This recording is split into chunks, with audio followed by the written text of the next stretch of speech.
You haven't heard this. This is going to knock your socks off.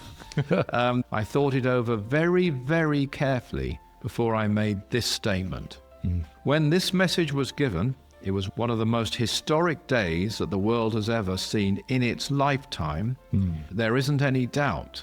That deserves consideration, doesn't it? That shows how important he considers this revelation to be. After it, Mars Sector 6 said, and I quote, "Your internal vibrations have been altered by these utterances." Yes. I don't say we're ready for it now, by the way, but it's being given now because the new age is coming. That's why it's being given. Yeah. It's not because humanity is now ready for this. Hopefully there are some who are, and now we're given the full and complete teaching. This is the secret of creation. It is the secret of preservation.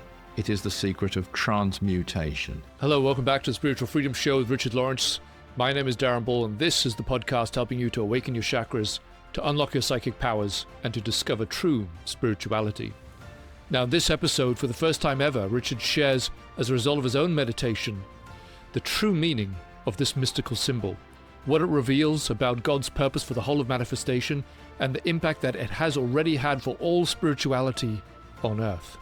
If you're not already making a change in your life as a result of this profound spiritual truth, then you're not going to want to miss with this episode. Richard. Darren. So we're kicking off an exciting, I want to say seismic series of 6 episodes here, revisiting 5 yoga paths in the light of the extraordinary cosmic teachings we've been given by advanced extraterrestrial intelligences through the yoga mediumship of Dr. George King. We'll also be talking more about King Yoga, the path of the Aetherius Society, which is the legacy of Dr. George King. But in this first episode today, we're starting with Karma Yoga. And the reason we're starting there is because the change to Karma Yoga as a result of this new insight into why creation exists at all has such far-reaching implications for spirituality on Earth and the importance of service to others. So it's really setting the stage here, setting the scene for all of these episodes to come. Indeed. With the fundamental and extraordinary insight that we've been given. And one thing that I hope people can take away, that I want people to take away from these episodes, is how big of a deal this really is as far as metaphysics is concerned, and our appreciation of life and creation around us. Yeah. So I thought, just in terms of how we could set up this show, I mean, the premise is this massive change that we've been given, this revelation that we've been given by Mars Sector 6 and other cosmic masters. But I wondered if you could just maybe break down some of the basics of this for us to kick us off here. What this change was. As you say, it's the Mars Sector 6 and other masters, but Mars Sector 6, I would say, takes it further and gives us a fantastic meditation, which we'll go into, which really is incredibly revealing about it. First thing, before we get into that, though, is that I've sort of made a point of looking into certain other great spiritual traditions, which I respect greatly, to see what their answer to the question, the why did God bring about creation? And I've found so far that the best explanations, let's put it this way, are where they don't attempt to explain it. That's an Liao point. Tse, for example, from what I could see from the Tao Te Ching, basically said that no one on earth knows the answer to that. He also goes on to say you don't need to know the answer, and gives a lot of other fantastic wisdom, of course, in the Tao teaching. And of course, you get a similar approach from the ancient yogis, actually, which is that this is not a question that should be answered or can be answered, but we can tell you a lot about the how, where we're going, what we do, what we need to do, and that's what you need to focus on. And that's been the main emphasis. In the Bible, and what I can tell of when anyone does attempt to answer it is a bit unsatisfactory to me, which is along the lines of, well, God created us so that we could worship him, and so that we could prove our obedience to him. And that seems, as I say, I'm going to use a polite word, very unsatisfactory, because there you have the idea of a sort of God who wants to create people to worship him and obey him. And that's not quite, well, that isn't right. Anyway, God isn't a person. I did see a couple of clips, and one is of a very great yogi, in my opinion, from the 20th century, who passed on the middle of the century, who didn't answer it. Again, said that you don't need to know the answer. This isn't a criticism, by the way. It's in fact, it's a compliment, because they didn't know the answer. This is my whole point. On Earth. Yeah, at that time. And even Dr. King, when he was the yoga, Dr. King is a great and was a great avatar, but in his earth physical body, he was under karmic limitation. So he, in his earlier years, couldn't get access to the answer and basically said nobody knows the answer. So he was in tune with the same way of thinking as late as 1955. So I saw one yogi who said really focus on self and don't try to answer that, basically. And you'll get all you need. Isn't really negative. You get all you need from going within, finding your real self, and so on and so on. One current yogi who is alive now on the physical level, very, very popular. I don't want to name him. Extremely, maybe the most popular living yogi for all I know. Yeah. Okay. I thought was a bit out of order, because he virtually told the person off for even asking him, and basically said, that's an impertinent question almost, and threw it right back in the face. But again, bottom line, he didn't answer it either. I think it would be better to take the Lao-Tse approach, which is, you don't need it at this time, but no one knows. Now, and this is the thing that really startled Dr. King, and we've spoken about this before on the Spiritual Freedom Show, more than once actually, it was revealed, and it was revealed through him. And that really amazed him. And we've covered some of the places it has been revealed. It's revealed in the 12 Blessings. Yep. It's the concept of returning to the Godhead as conscious gods. It's revealed in the extract we're going to talk about in a moment in the 9 Freedoms, I think in the greatest depth, by a long way.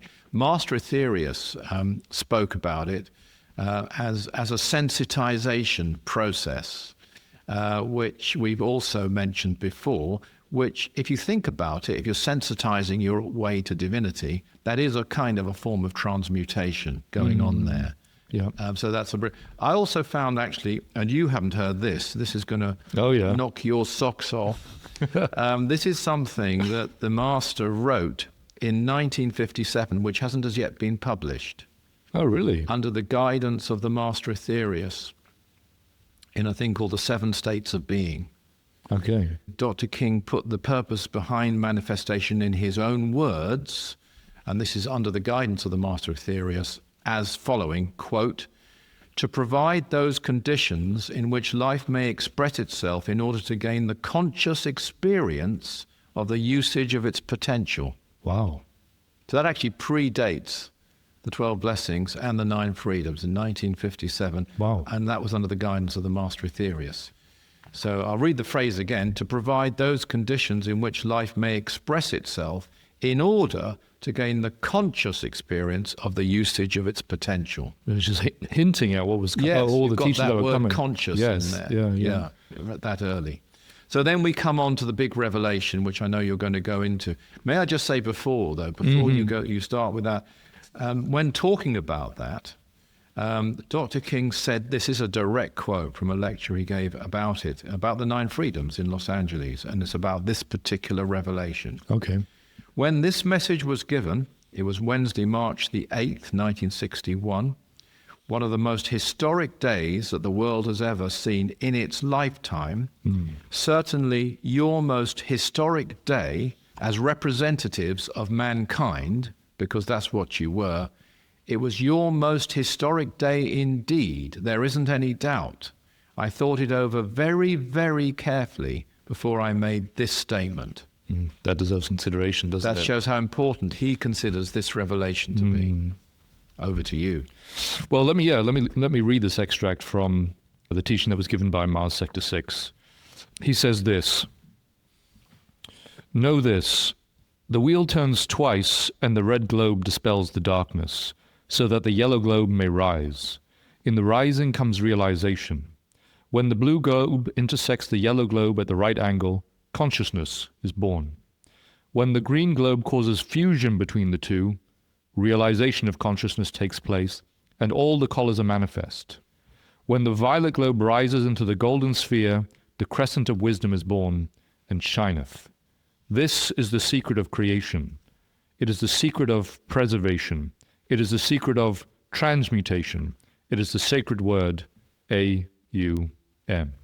And in case people think we've gone off topic, this has got everything to do with service, everything to do with karma yoga, and we'll explain why. That's such an advanced statement, actually, that after it, Mars Sector 6 said, and I quote, "Your internal vibrations have been altered by these utterances. Yes. Do not ever again slip from the path, for if you do, your fall will be doubly hard." I think that illustrates that this is a much more advanced teaching than was given before. And I think the teaching before, by the way, was brilliant. This is my humble opinion. I mean, who am I to even comment, really? But the powers that be came up with a particular approach for an extreme, this is my take, Yeah. don't say it's theirs, but it's mine, an extremely selfish race of intelligences, namely the human race, proved to be selfish, and devised, therefore, a method and a teaching, which was a true teaching, but an incomplete one, because we, the human race, weren't ready for the complete one. I don't say we're ready for it now, by the way, but it's being given now because the new age is coming. That's why it's being given. Yes, yeah, okay, yeah. It's not because humanity is now ready for this. It's the time, it has to be Hopefully given. there are some who are ready for this. So in the old age, you might say the approach was all about your own consciousness, your own enlightenment. Even karma yoga, which is the subject of this particular show, was focused on your own state of consciousness. It was focused on your own non-attachment. If you have a look at the Bhagavad Gita, for example, Yes. or maybe the writings of Swami Vivekananda, I will say, brilliant as those great intelligences were and are, there is something lacking in it. Now, knowing what I know and what we know and what we've learnt from Dr. King, they weren't lacking. They were giving the teaching that could be given in those days, according to the plan. As I repeat, I think it was a brilliant plan, because what it did do was get certain people who would spend time, energy, and make sacrifices, and tremendous sacrifices in some cases, if they knew that the outcome would be something wonderful for themselves. Yeah. Sorry to boil it down that way. They might not have made such sacrifices to bring a wonderful outcome for others. It's really, I'm sorry to say, as simple as that. It's down to selfishness, I think. And that now we have a great change. We have a great change for a reason, and now we're given the full and complete teaching. I think it's just worth citing a previous episode that we talked about, where you revealed this sort of genius insight and plan of the Lord Buddha. Oh, yeah. And you know how his plan was essentially as you described. Yeah. You're giving people something that ostensibly they would want, but it's transforming them in the meantime so that they can be prepared to be of greater service to others. Yeah. While there's that initial reward on the path. And you know, there was more to it than that, although the people may I think some of the practitioners realized there was, and probably some just didn't. And nevertheless, they still followed that path very diligently in many cases, and admirably. You know, I'm not being critical at all of it. It was the way, and they followed it. But I think some did know, and one would be the Yogi Milarepa, for example, in I think 11th century Tibet, I believe it was, who did gain enlightenment after having a shocking younger time, when he was a younger man, and possibly child, I don't know, but younger man. But he turned it all around, which is a wonderful thing in itself. But he did state that he was doing this to serve the whole. Yeah. And it does serve the whole. And this is another aspect of the brilliance of that plan. Before we move on to the new one, a great aspect of it, and I do believe the intelligence called Narada in the Vedas, a godlike figure, sometimes depicted as being in a youthful body. In my opinion, which could be wrong, this could be a form of the Lord Babaji himself. And I say that because he is depicted as as it were, the guru of the gurus, the leader of the rishis, or however you want to phrase that. And he did state the whole idea here was for people to reach a stage of enlightenment. This is my wording of it. Yeah. And then they would become lights, and they would spread that light. It's not as direct a path as hands-on service today, but it would get people to a certain level. Whereas now we have certain points of light. People can do things they couldn't do in those days, which we'll go into. But in that meant they were, well, the second blessing in the 12 blessings is blessed are the wise ones, for they walk through a dark and ignorant world spreading their light. That's right, yeah. And so you need to reach, and I don't believe that the wise ones is restricted to ascended. We're talking about people on earth who reach a certain level of enlightenment, and that light then spreads. And so this plan, getting people to focus on their own enlightenment instead of materialistic indulgences, and I repeat, they made tremendous sacrifices. They were completely celibate. They were often completely alone. Some were completely silent. Some, they didn't have money. They'd accepted alms. They, didn't have food really sometimes as it was given to them. And so this made for a total detachment, but it must have taken a tremendous courage. Yeah, and you mentioned Lord Buddha. I mean, he really sort of, he got it right down, didn't he? I mean, he really understood that mentality and provided a path. But he was much stricter than people might think. I mean, he was no nonsense about it, but it really worked. And then when you are enlightened, you're not going to go killing people. You're not going to go doing, selfish indulgence things and turn your back on the poor and all the rest of it. And this was known. So there was a whole other aspect to it, but it wasn't the direct kind of service. It was still focusing primarily on yourself. So if you did karma yoga, and why I find it a bit unsatisfactory, it was all about doing it without ego, doing it without attachment, and sort of leaving it when you finish whatever your work might be, not even, as far as I can tell, even bothering about how you could give the greatest possible service to others, but just accepting your duty. Yeah. If you were born as if you were a farmer, you were a farmer, and you do that.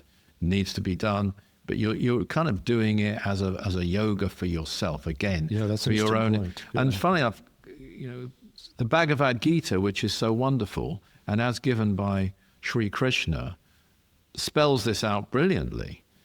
Sri Krishna himself, though, he was all about service, doing, and the way he guided the Pandavas and the people involved in that dreadful war and so on, was about getting the best possible result for the greatest good for all. Yeah, so he's actually doing... He wasn't necessarily... Yeah. He gave a teaching for us all, but he himself was, I would say, even then, following the teaching we're going to talk about in a moment. It is a bit of a revelation for me to think about these classical yoga paths and karma yoga, as we're focusing on today, as actually a path for the development of oneself, even though it seems to be framed as service to others. But actually, as you describe, it was about how can this action and doing it in the ways that you describe, as a duty, detached from the outcome, thinking about and conscious of your own state of consciousness, is really about your own development through this path, rather than what are you actually doing for the sake of God and the whole, not really thinking about yourself in that moment. I think that helps us set up what's so different now. So this plan is changing. There's a transition here in the plan. Yeah. And you just mentioned briefly, about why there's an urgency to do it now. Yeah. Maybe you can talk for a moment about why now is there's this big focus on service to others. Can I also say that it's less complicated now? It was a little bit complicated, the old approach. I'll do this, but I'll detach. I see. Now it's much simpler. Yes, actually, through this path, by the way, of service, you will advance yourself. No question. I've experienced it. It happens. Yeah. So it does happen, but it's all one. It's all simultaneously. I'll do this for that, or I'll do that, but I won't do that. It's all one for the reason we're going to come on to. What I would say is, to answer your question, is that now we have things like we have holy mountains in the world. We have spiritual pushes where there's great power being beamed down to the world in a way that it wasn't before. So ordinary people, just those two things alone, and there are others I could list. Yeah. I mean, the 12 blessings is available, which is a much more potent form of prayer than any we've ever had before. I mean, obviously mantra's always been there, but it hasn't been used by everyone, or by even possibly most people, as a way of channeling energy for service. True, yeah. It's been more about your own development, or perhaps reverence for a god, or something like that, all of which has its place, by the way. So we have these methods now, and also we're in a state of crisis. We have nuclear weaponry again. And we can be very, we can get very, again, because we had it in Atlantis, we had it in Lemuria, we had it on Maldek, which is now the asteroid belt. And we're back there again. And so we haven't got time anyway to go away and just concentrate on our own development. We have to deal with this problem, this world global problem. So it all comes together, and then into the midst of that comes these teachings. And we should get back to this reading you did and what it actually means, because this expresses why this change couldn't come. This is the key point I'd like to make, the main point of this show probably. This change of teaching couldn't come if we weren't living in an age where service comes first. If development comes first, you couldn't give this teaching. And likewise, this teaching causes people to serve. It's the only natural expression of it. So both go together. I see. That you can't have one without the other, I think. And that's why this change is upon us. But I will repeat, it's not because humanity as a whole is suddenly ready for it and wasn't 50 years ago or 1,000 years ago. It's because of the times, to do with the planet, to do with the new age, the coming new age, the changes upon us, and this teaching has to be given for those who are ready to pick it up and go with it. Would you like to take us through it? Sure, yes. So we have, as you read there, know this, the wheel turns twice and the red globe dispels the darkness. First thing I would say about this passage, and Dr. King makes this clear and makes it very clear in his commentary, is this is given, this part of it is given as a meditation, really. Yes. Okay. It's not something that I can explain to people in a sort of intellectual way or a logical way. We can throw some light on it. And even Dr. King said that of himself. He threw some pointers which are really worth looking at. And the second, so that's the first thing. It's something you do need to meditate or contemplate on, and then you'll start to. What I would say, and I did do this, and I did do it overnight last night, and it's an indescribably wonderful thing. And I'm sorry I'm just like trying to kind of dodge explaining that, but it's impossible to explain in words. So, I, by the way, I only just touched the surface of it. I've just dipped my toe into this ocean. Really, that's all. I don't claim to be, fully realized at all. I don't claim to be a master or anything like that. But I can see, at one level at least, what this means. And it's indescribably wonderful, and it can't be examined without that appreciation. You won't get the meaning of it unless you appreciate its beauty and its glory. And when you do, which you will feel, of course, then the meaning starts to become clear. I love that premise. I just have to throw that in. So, the wheel turns twice and the red globe dispels the darkness. So the wheel turns twice actually is something that is said in different ways in the Nine Freedoms elsewhere. You've got it in the Eighth Freedom, actually, with the Saturnians. The wheel turned twice, and that's what I believe it means. So the first wheel is original potential before creation, and then the second wheel brings about creation. And that's when the red globe dispels the darkness. So there also, the other thing I want to say about this, it can manifest. There are two ways of looking at this same passage: the macrocosmic way and the microcosmic way. Yes. Okay. Yeah. So this is a description of the whole of creation, going back to God, and it's summarized, as you read, as this is the secret of creation. It is the secret of preservation. It is the secret of transmutation. And that's the big change, the historic change that Dr. King was talking about when he said this is the most historic day in your history. From transmigration, as it was, to transmutation. Transmigration, just to explain that very briefly, we have done before, is almost like escaping from manifestation. Here we are. We don't know really why exactly this happened, but this is the situation, and our goal is to return back through the in-breathing, as they used to call it, back to unmanifested divinity again, and the bliss of that. And that was how they understood it. That was nirvana, that was moksha, I think they used that term in the Sanskrit. And this is a big change. I don't want to keep diverting, but it does bring in, to me it brings in very much the symbol of the Aetherius Society. Now this symbol, which is an ancient symbol, nothing new about either of those two, but the putting of them together was the thing that was new. The ancient symbol, Sanskrit symbol for God, and the triangle.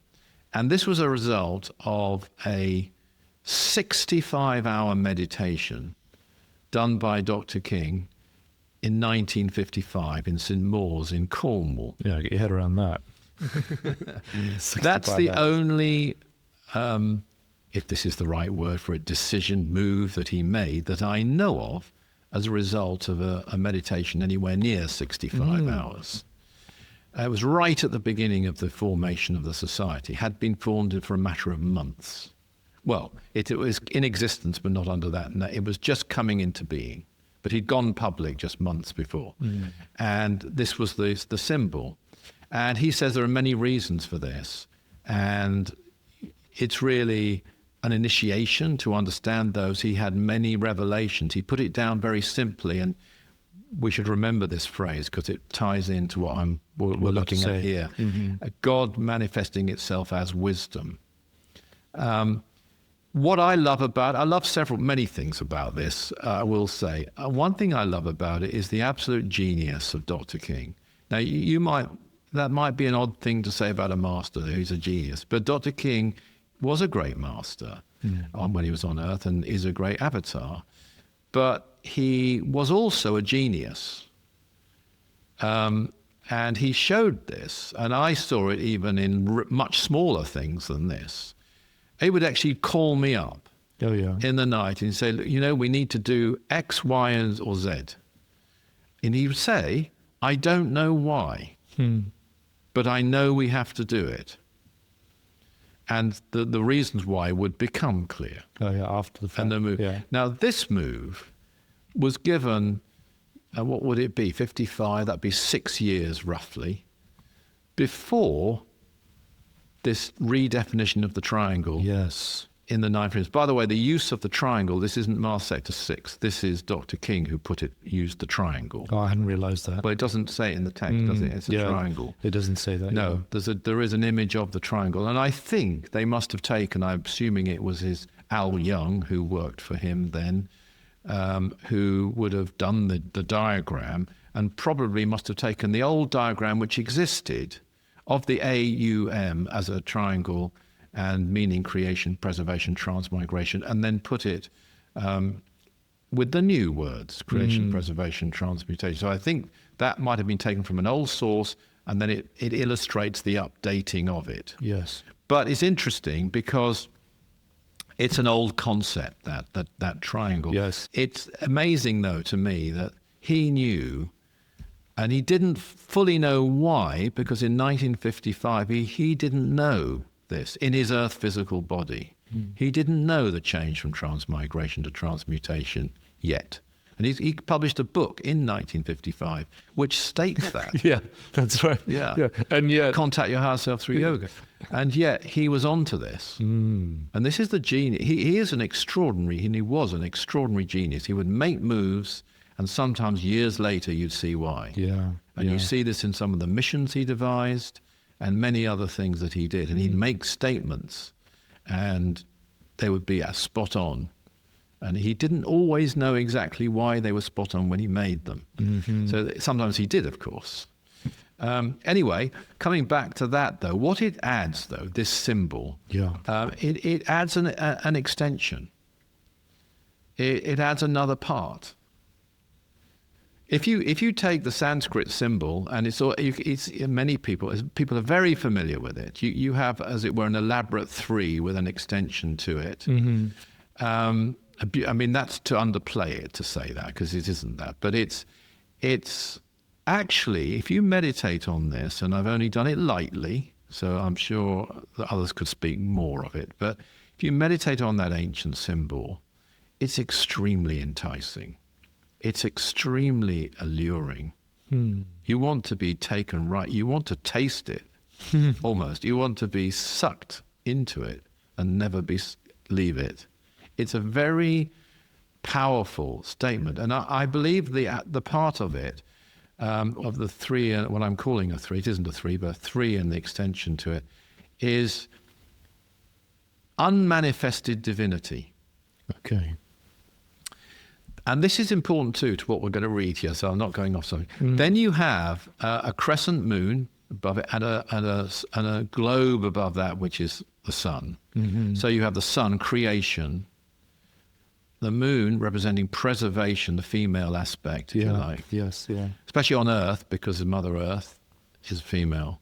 And so you have that concept of unmanifested divinity, creation, preservation. And through all these many centuries, these millennia, people have basically been trying and working to get back, to almost go backwards. Yeah. They've had the out-breath, now goes to breathe in again, to divinity again. Mm-hmm. That's been the goal, and it's a very wise goal, and I can repeat, absolutely correct, as the teachings were given for a very good reason, but that's the way it was.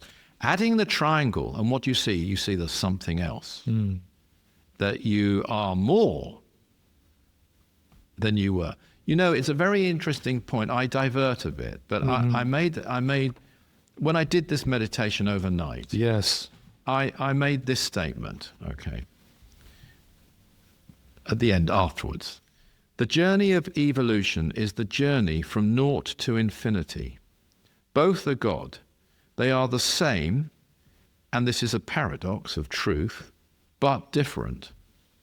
That difference is the why of creation, and its expression is service.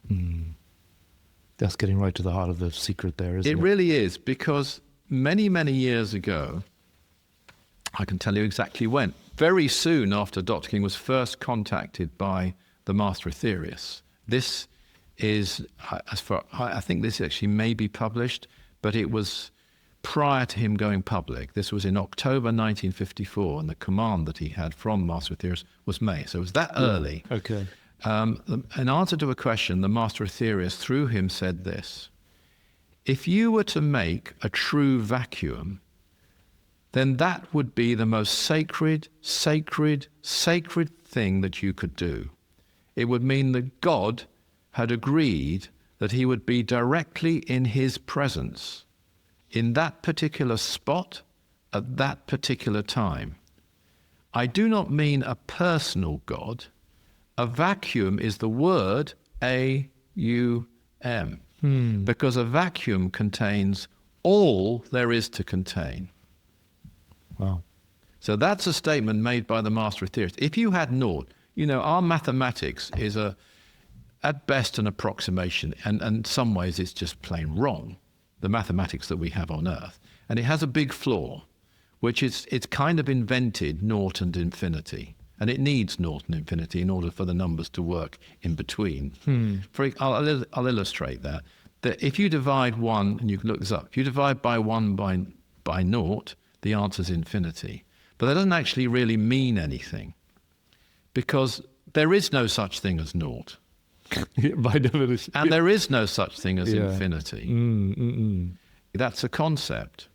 So we have an expanding universe, and I'm not an astronomer. I'm certainly not an astrophysicist, but I think that was discovered in the late 90s. That'd be like 40 years after the giving of the 12 blessings, probably, 1958, something like that. So creation is ongoing, and in theory, it can go on and on and on and on and on, expanding until it reaches that point of infinity. And when it reaches infinity, it returns to the unmanifested God.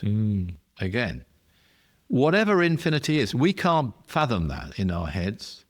But what we do know, and this is in the 12 blessings, God is infinity. Yeah. So God is zero, and God is infinity. So naught and infinity are the same, but there is a difference. And that was that's my point, just to read it again. The journey of evolution is the journey from naught to infinity. Both are God. They are the same, and this is a paradox of truth, but different. That difference is the why of creation, and its expression is service. Now, coming back to our globes here, and you're reading... even the triangle, so that's... And the triangle too. Yeah. So this triangle, now we have it defined. He knew it had to be there in 1955. He knew it was a symbol of wisdom. He knew it was a symbol of the AUM, I would think. But now it's been redefined as transmutation. So you return to the Godhead with something. You return... That's the difference. I mean, when I first the penny dropped through my thick skull and I realized this, I literally was skipping in the street. I don't know what anybody thought at the time, because it's such a wonderful thing. It's such a wonderful thing. There's a real purpose. That purpose has never been given. Yes, this is the reason. We return to the Godhead as conscious gods.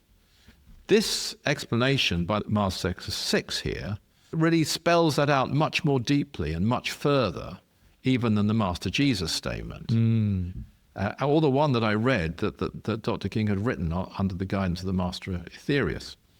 Because he describes this process. So what you're reading here, what you're hearing here, is this process of transmutation. So know this, the wheel turns twice.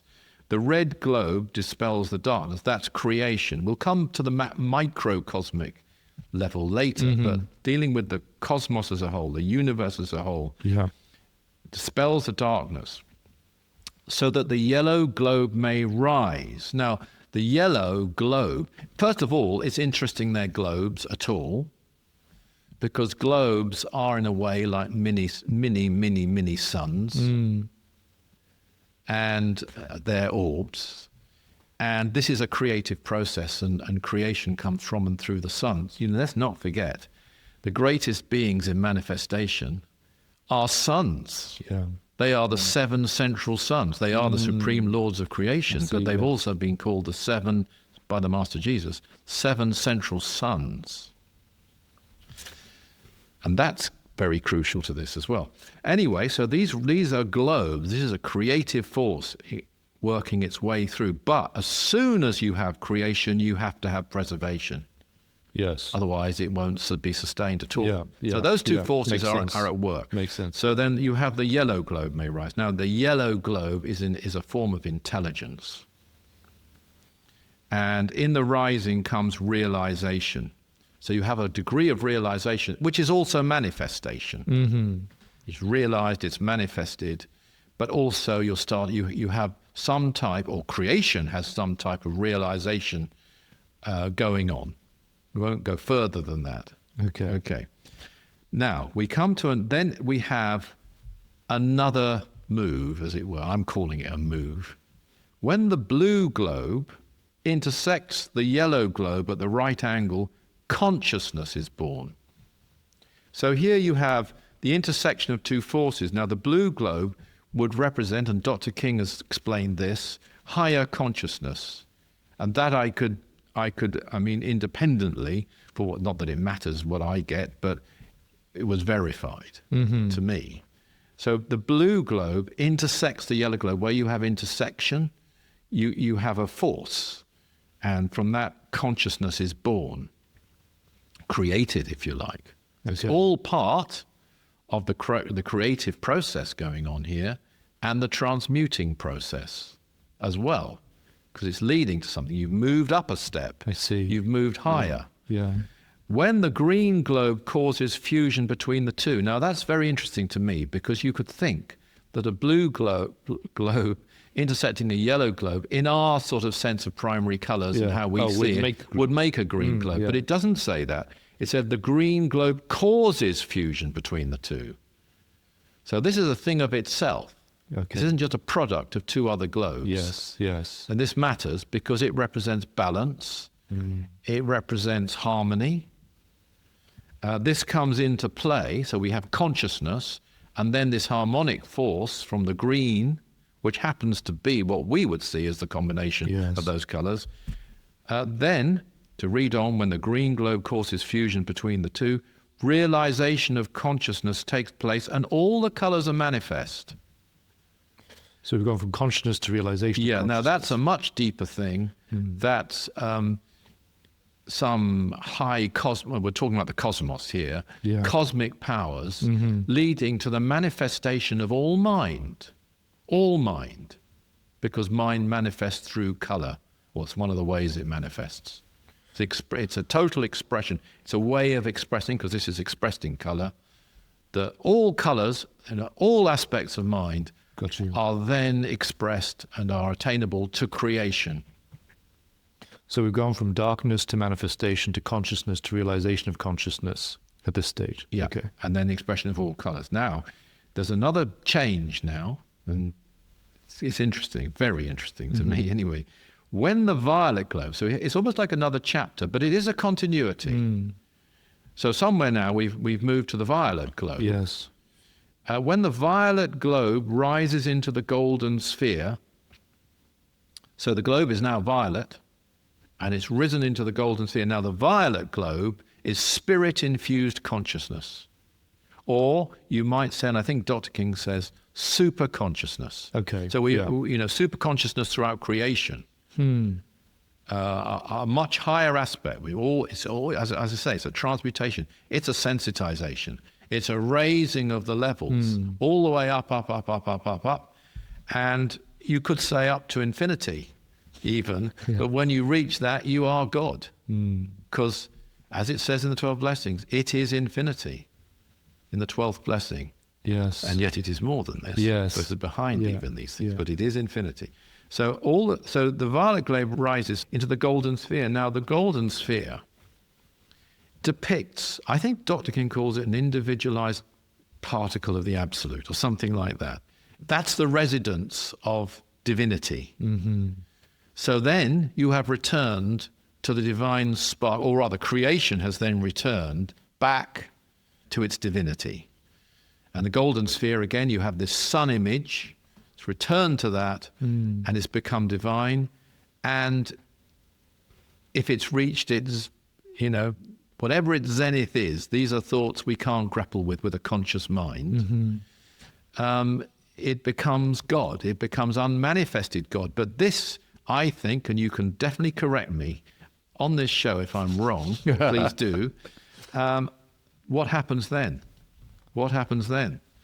The crescent of wisdom is born and shineth. So that's what it's all about. So, for a start, this triangle is the triangle of wisdom, Yes. as Dr. King Back said to the all those symbol. years ago. Yes. Yeah. But it's the crescent. We've got the crescent again. So we have the golden sphere, which is an orb, and we have the crescent of wisdom. What do we have there? We have creation, preservation. Now, I'm going to give my opinion here, and people can take this or leave it as a result of my meditation overnight.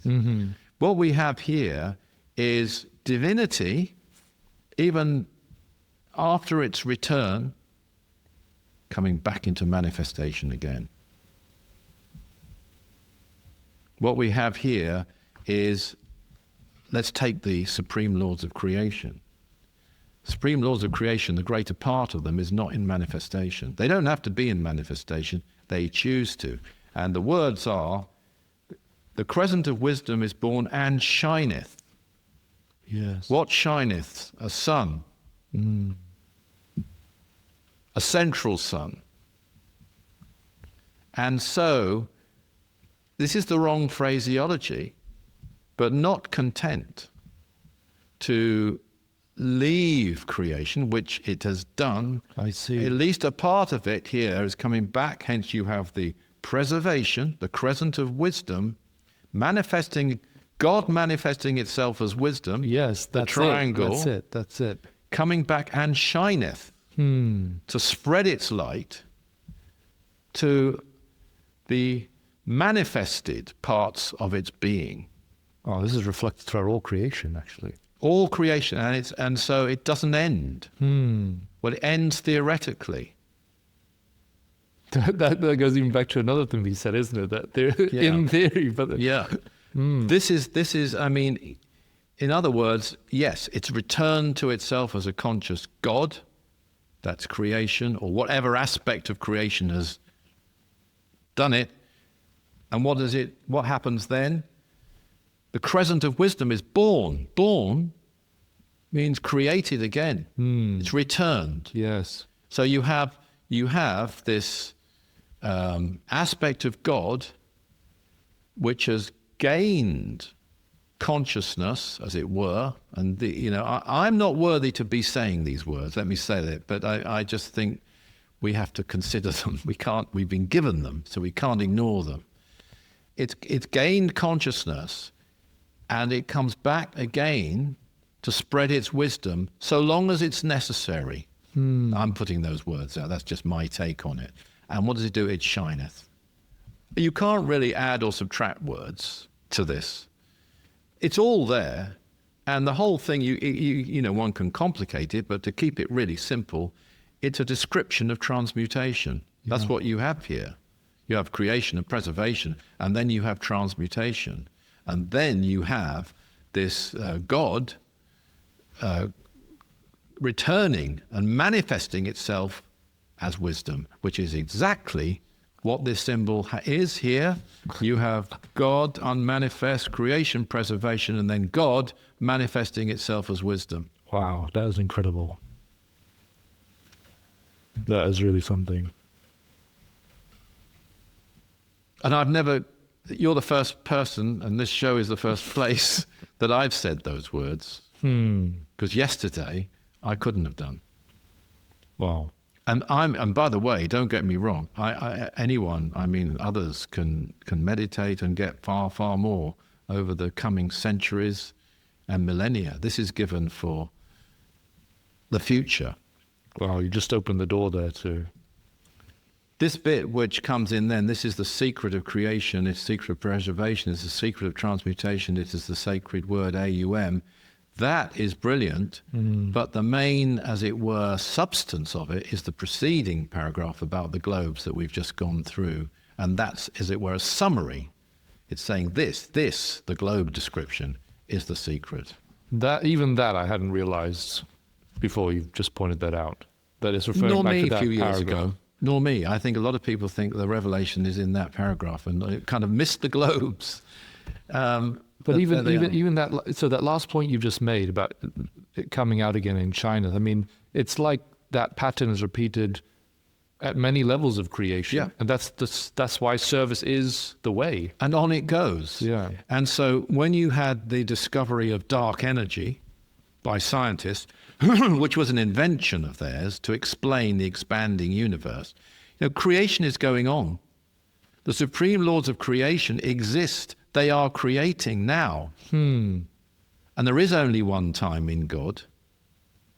So we can't, to keep things simple, we put it in a time perspective. Yeah, we say this, then potential, then that, yeah, then this, then this. But it's all now in divinity. And so these supreme laws of creation, they are the creators and preservers, by the way. Yes. The galaxies, which I believe are the chakras of the universe, are greater lords of creation themselves. They are sacrificing themselves on a plane of preservation, but that's what they are. And when their allotted time comes, they will be transmuted in the center of centers. That is the absolute. So directly back to the absolute. That's what is in the blessing. You have these aspects, at the end of the 12 blessings, you have, we have preservation, the galaxies, creation, the supreme lords of creation, transmutation, the absolute. We have a return through the levels. We go back through those three things again. Yeah. Manifest, and they're all manifested aspects of God, I believe. Well, they are. The supreme laws of creation, as I repeat, don't have to be in manifestation at all. One other point that we just kind of skipped over in what you said, but it's like you're implying there's only a theoretical end here, actually. It's all very theoretical, the end, because it's ongoing. It's happening. Yes. Creation's going on now. Yeah. Creation is going on now, and it will go on for eternity. And when eternity finishes, you have God. Whatever that means, our brains can't grapple, but that's what you have. When infinity is reached, you have God. When zero is reached, you have God. And so how would we tie this back? Because you mentioned before that there's the microcosm as well as the macrocosm. Thank you. So if we can look at this also, and it shows that the thing that we have been told by advanced mystics and advanced yogis and by Dr. George King and some others, Sivananda and many others actually, our journey is a journey of taking Kundalini from the base of the spine up to the crown center, right? And that's our journey. But that is like a microcosmic manifestation of the big journey. Yeah. Of the whole of creation. It's a complete expression and a total reflection of the journey of the whole of creation. So if you take it bit by bit, you have the red globe dispelling the darkness. Red is generally associated with the base center. And of course, it's also fire, and I mentioned the globe being fire. Kundalini is a flame, comes from the Mother Earth, and thank God to her. We are so lucky to live on the Mother Earth. We don't know how lucky we are. I mean, we have no idea. I don't think how lucky we are, because she's this wonderful, wonderful being and a preservative force, but also a creative force. And her flame is a creative flame. And so the red globe enters Kundalini so that the yellow globe may rise. Now, yellow is very often associated with the solar plexus center, which is a center of understanding. According to St. Guling, it's a center of a certain level of type of intelligence. It's very, very important, but it's not higher consciousness. Got you, yeah. It can be very psychic, actually, but it's not higher consciousness. And so you have a gradual move from that red and the sex center. Unfortunately, we won't go off on a tangent here, but a lot of people look at chakras, they try and use the color spectrum on the physical plane. It doesn't work. Stuff, yeah. So they say it's orange, but that's because it's halfway to yellow. Yeah. So it's becoming yellow. I would personally, if you were going to give it a color, and colors change anyway in people, I would give it more of a vermilion color, but they change. So the point being, though, you're moving from red to yellow, and the yellow globe rises. And then you have, remember I mentioned the breaks? Yes. You have a break. So you have a break then, and then you've got the blue globe intersecting it. Now, interestingly, in Kundalini teaching, there is a big break called a Granthi, without going into it, between the solar plexus center and the heart center. So where you have the blue globe intersecting the yellow globe, consciousness being born, and then the green globe. Green is one color that's often associated with the heart center, by the way, causes realization of consciousness. Then you've reached a level of higher consciousness. You might say intuitive consciousness. You are starting to tap the beginnings of the soul realization. You're getting to a higher level. And then as you move up through the throat center, all colors are manifested. There are great powers in the throat center. It's a smaller center, but it's, wonderful powers of inspiration, of sound, of music, of literary accomplishment, of occult power, for the benefit of others, hopefully. In fact, advisedly, and so on. Now, then another big break. So suddenly we then come to the violet.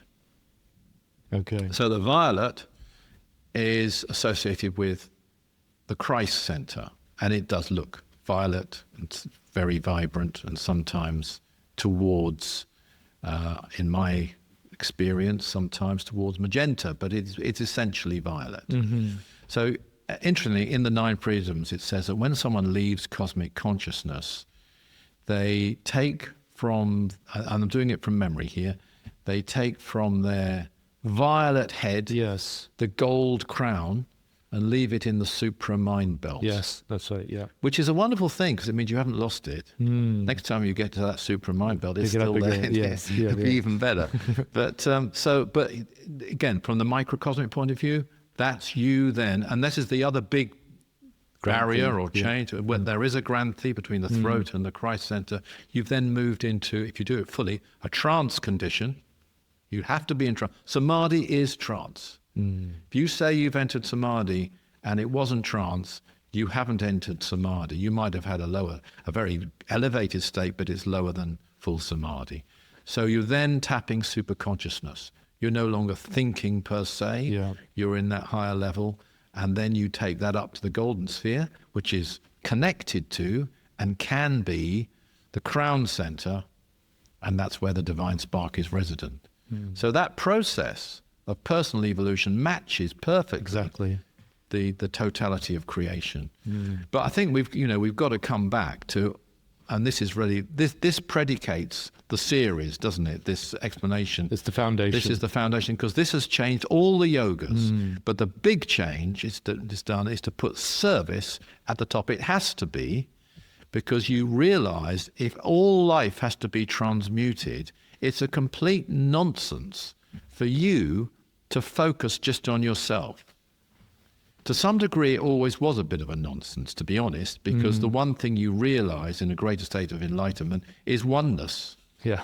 So you realize you're one with all life, so why just focus on yourself? But however, now it doesn't make any sense at all. And even the grace where you have this concept as well of coming down. Yes, yeah. And even It's at the there, end, it's right there. Yeah. We've returned to the golden sphere, and then what? You stay there? No, the crescent of wisdom is born, and comes back to our symbol, God manifesting itself as wisdom. Which is love in action. It is love in action. Thank you very much, Richard. Thank you. Well done, sir. Hey, Spiritual Freedom Show family, thanks for tuning into the show. Well, what can I say? Just when you think it couldn't get any deeper, it does. And I think we can all have a newfound appreciation of the mystical symbol of the Aetherius Society and what Dr. King must have realized as a result of the 65-hour meditation that he did in order to come up with this. And I think we can all begin to appreciate more the true purpose of creation and how the selfless service that we can give, even in our own small way, is a reflection of the pattern throughout all of manifestation. Yes, go within to experience the source from which you came, but then come outwards like the crescent of wisdom to shine your light upon the world to others through the selfless service that you can give, so that you can play your role in helping all life back to the Godhead, as do the supreme lords of creation. Now, if you enjoyed that episode about the hidden meaning of the Aetherius Society symbol, I invite you to follow, subscribe to the channel so you don't miss any future episodes and conversations that can help you to awaken your chakras, to unlock your psychic powers, and to discover true spirituality. If you're interested in more right now, I invite you to check out this episode over here that goes deeper into what 3 spiritual aliens revealed to us about the purpose of creation. Thanks for tuning into the show. See you next time.